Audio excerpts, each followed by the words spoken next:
traumatic brain injury, I was into academics and I loved going to school and learning. I remember one morning when I was in first grade that my stepmom said I should stay home from school because I had a fever and my sinuses were all stuffed up. I had been really looking forward to going to school that day to see my classmates and learn stuff. After my stepmom went back to bed, I proceeded to get up and quietly get ready for school, despite her urging me to stay home since I seemed to be coming down with a cold. I snuck out of the house and went to school. My symptoms must not have been that bad because nobody at school said anything about me being sick. My stepmom did call the school and find out I was there after she awoke to find that I was no longer lying on the couch bundled in blankets where she had left me when she went back to bed. I wanted to be with my friends at school, but more so, I wanted to be at school to learn. Um, Reading and learning have always played a part of my life. I can remember reading the Seattle Times right alongside my grandpa when I was like 3 years old. I was living with him at the time, and you know get up on I'd be up on Sunday mornings and reading the newspaper with my grandpa. Let's see here. I read The Hobbit by J.R.R. Tolkien by the time I was 4, as I was interested in the story after watching a cartoon movie about it. I remember a set of books that my parents bought for me when I was 6 or 7. It was a set of classic books, including The Adventures of Tom Sawyer, Huckleberry Finn, and Gulliver's Travels. There were, a few of them, but those are some examples. And I forget the other titles that were part of that set. I read that set of books and many more as a child. I used to love reading books of the choose your own adventure style. I would get so lost in books, especially fiction, as I would get so charged up as my imagination would be constantly firing off as it created in my mind the story I was reading in the book. I have always loved learning new things about the world and its history, but that love is dwarfed by the charge of my imagination when it is fired off and creating a world of its own, even if the visions of that world are sparked by the words in a book. In this book, I am not necessarily trying to create fantastical worlds of fiction, as in the Lord of the Rings trilogy. If your dream or passion is to work with fictional fantasy in the movies or to write a book about it, then by all means do that. I am simply intending to create thoughts or images which will inspire and or motivate others to move toward their full potential. I have also looked to make people laugh and smile. I cannot see myself doing well as a stand-up comedian though. They would probably make me sit down, at which point they would not be laughing with me, but at me. All joking aside though, if I can help bring a smile to one person's face by telling my story and the tools I have used to be able to carry on, despite the obstacles that I've had to surpass, and help them to carry on by my doing so, then I have done my good deed for the day, and anything after that is a bonus. If I can write a book which has the potential to bring smiles and laughter to multitudes of faces, then why not do it? It takes some work on your part, but I will show you the tools that have helped me become the person that I am. Are you ready? If your answer was yes, keep reading. If you answered was no, keep reading because what I have to say just may benefit you too. Up to this point, I've given you a brief overview of what I am all about, simply to let you know that I have been knocked down many times and have been granted just as many opportunities to get back up again. You can also take advantage of these opportunities, for they are always available to those that seek them. Looking back at the lives we have lived up to this point in time, we can honestly say that if we can, or can we honestly say that we have given everything we had, or did we simply put out just enough energy and effort to get us through the current day or the current situation? I have asked myself that question, and I can say that at various times in my life, I have exerted, maybe even overexerted myself. The problem has been that I did not sustain that exertion. I neglected to continue doing whatever it was that got me to a certain point where everything seemed to be going so well, whether it whether it be eating well or doing a particular activity. Our bodies are the vehicles that are going to take us all the way through life. We cannot simply go trade them in like we would a used car. We need to take care of them as well as we can so they will last as long as possible.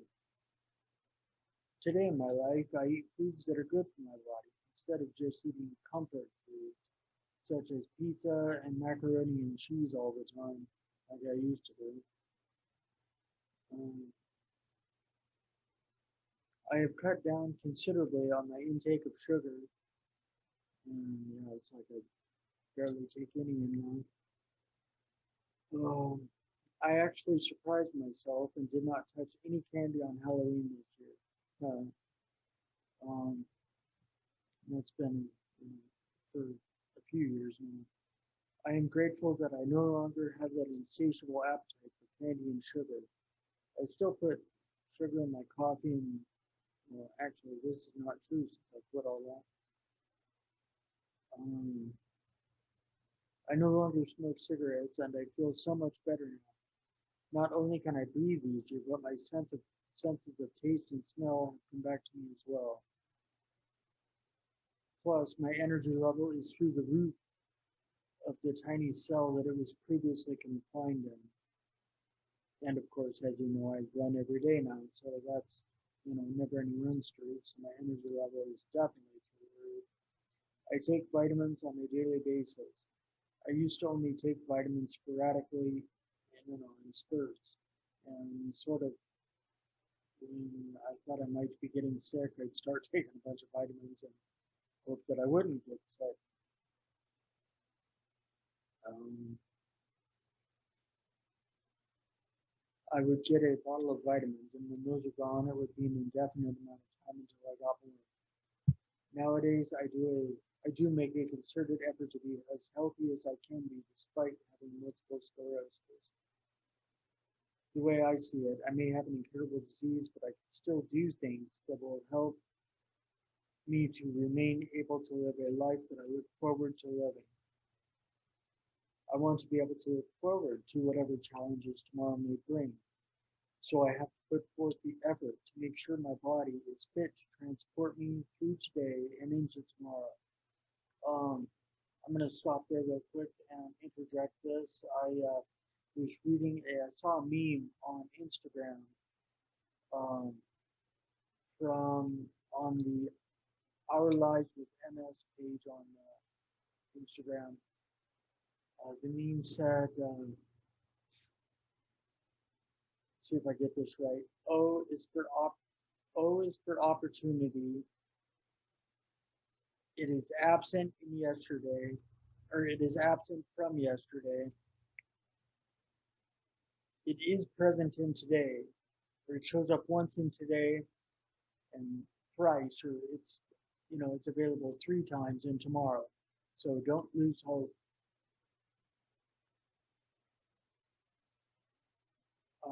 I suffered from depression for years, most of which went undiagnosed as I was self-medicating with alcohol and drugs. I took antidepressants for a time and then through an immense amount of exercise and physical conditioning, broke through the depression to find happiness.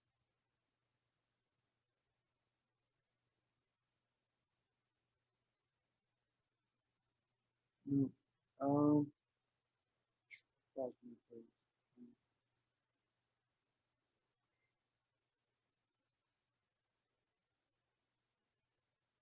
yeah, broke through the depression to find happiness. I have found that through eating right and exercising on a daily basis, I am a more balanced person. Even my mood is more balanced. It is said that clinical depression is caused by a chemical imbalance in the body. Whether it is chemical or not, there is obviously an imbalance of some kind.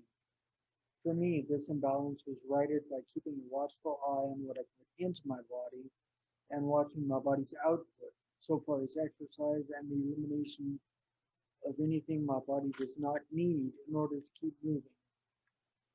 As a result of being intently conscious of how I am treating my body, I have become a much happier person than I used to be. Today is a new day. I know that you are possibly thinking, well, duh, man, of course it is a new day. Think about it though. Are you really treating it like a new, potentially positive and life-changing day?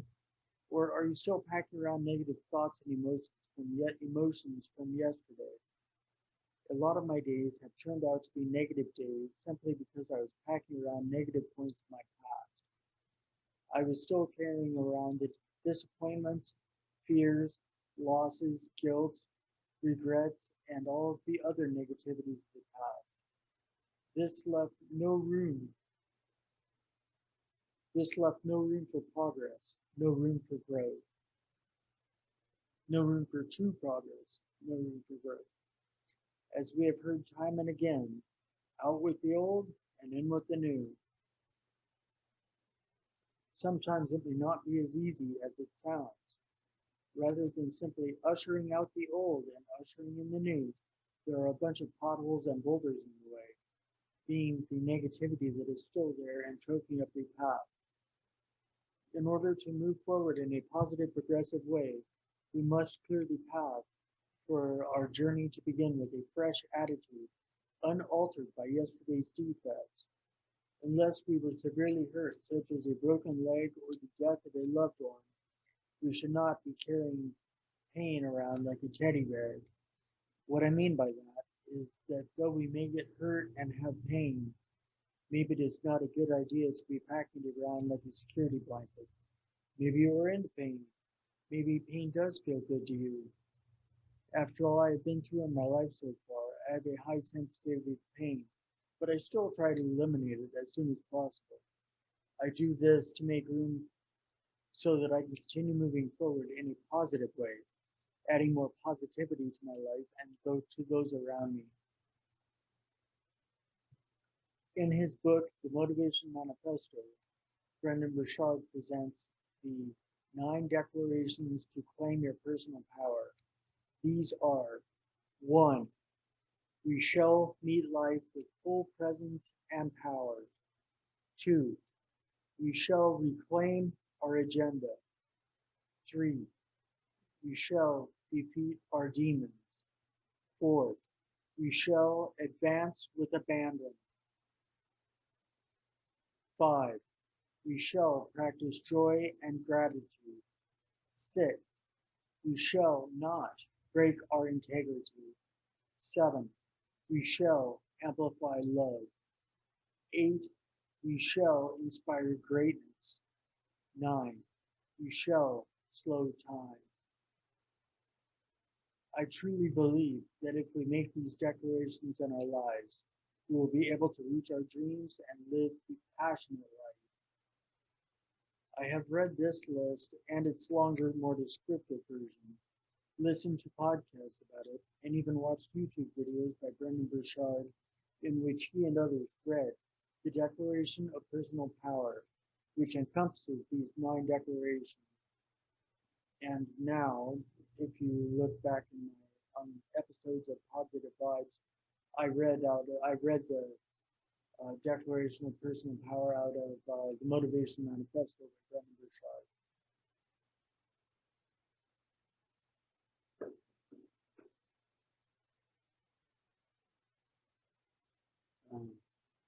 I bring this list to your attention as simply reading it stirs up motivation in me, the drive to be the drive to be a better person, and the drive to do the things that I need to do in order to reach my goals and dreams. I share that which has helped me. Just,